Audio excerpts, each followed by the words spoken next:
कांगण वतीन चरण डोळ्यान पाहिन रूप तुझे प्रेमे अलंगिन आनंदे पूजन भावे वाळीन म्हणे नावा त्वमेव माता पिता त्वमेव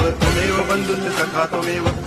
विद्या द्रोणं त्वमेव सर्वं मम देव आयेन वाचा मनसेन्द्रियैर्वा बुद्ध्यात्मना वा प्रकृति स्वभावा करोमि यद्यत् सकलं परस्मै नारायणाय समर्पयामि अच्युतं केशवं रामनारायणं कृष्ण दामोदरं वासुदेवं हरि श्रीधरं माधवं गोपिकावल्लभं जानकीनायकं राम